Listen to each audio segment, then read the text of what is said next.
निधि बेटा, आवाज़ सुनते ही निधि चौंक कर बैठ जाती है।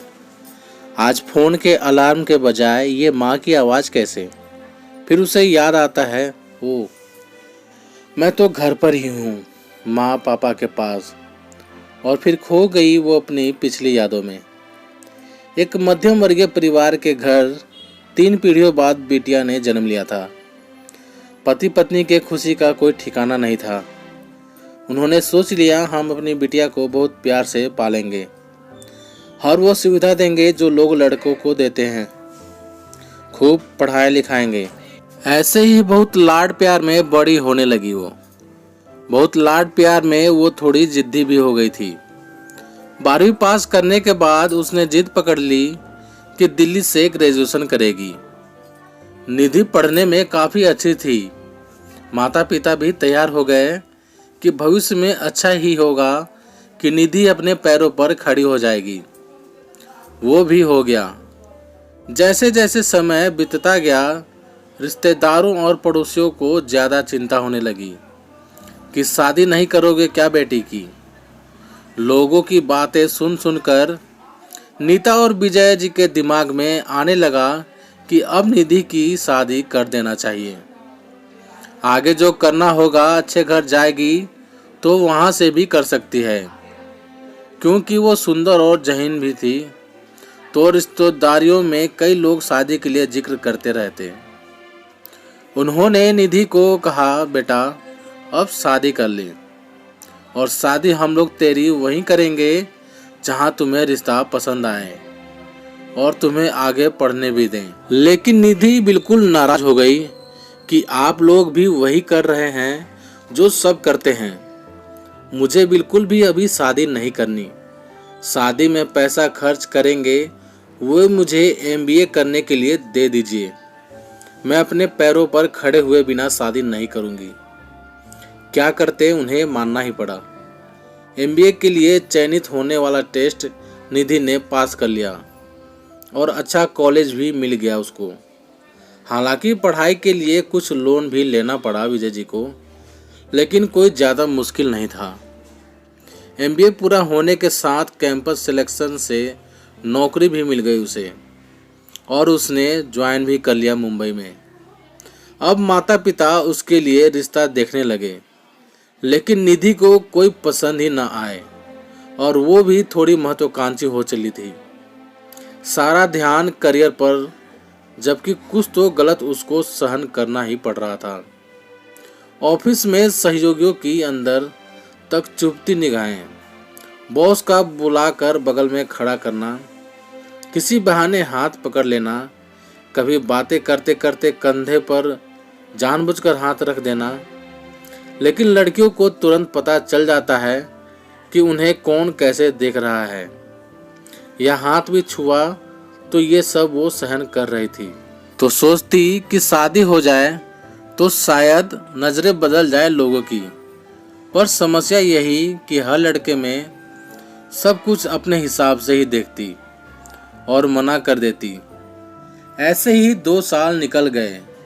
वो पुरानी कंपनी छोड़ और अच्छी मल्टीनेशनल कंपनी में और ऊपर पोजीशन वाली जॉब पर उसका सिलेक्शन हो गया। अब तक निधि 2 और लड़कियों के साथ PG में रहती थी, लेकिन अब उसने छोटा सा फ्लैट ले लिया और शाम को खाना बनाने और सफाई वगैरह के काम के लिए मेड रख लिया। शादी के लिए इतना मना किया कि माँ बाप परेशान हो गए।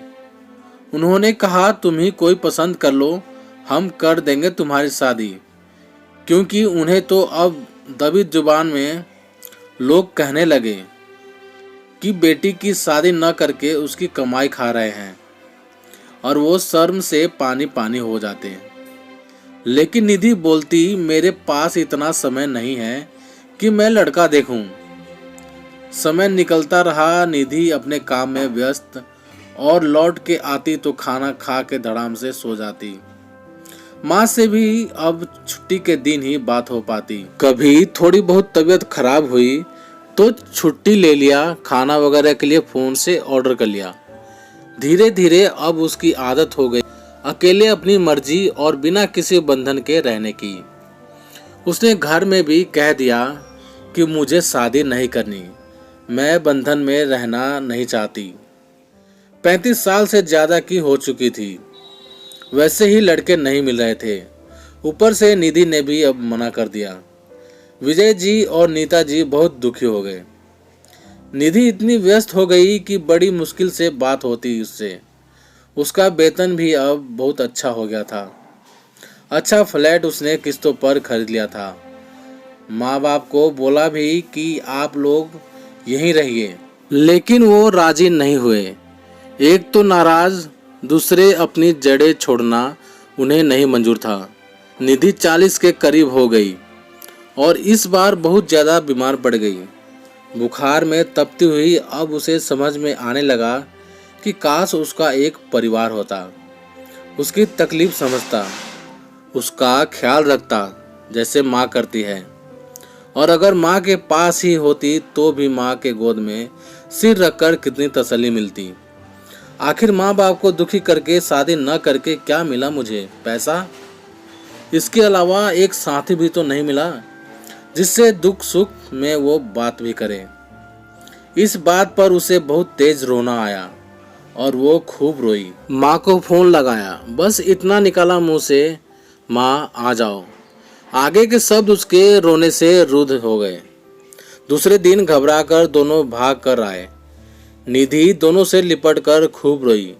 कुछ सामान हुई तो बोली, आप लोगों को बहुत दिल दुखाया मैंने, अब आप जो कहिए मैं वही करूँगी, लेकिन आप लोगों के प्यार के बिना नहीं रह सकती। नीता ने उसे पुचकारते हुए कहा, ठीक हो जाओ बेटा, फिर जो करना होगा करेंगे।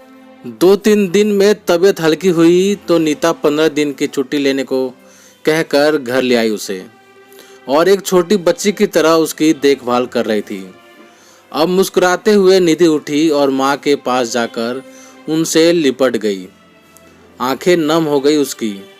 अब वो समझ चुकी थी कि बंधन और एक परिवार का कितना महत्व है हमारे जीवन में।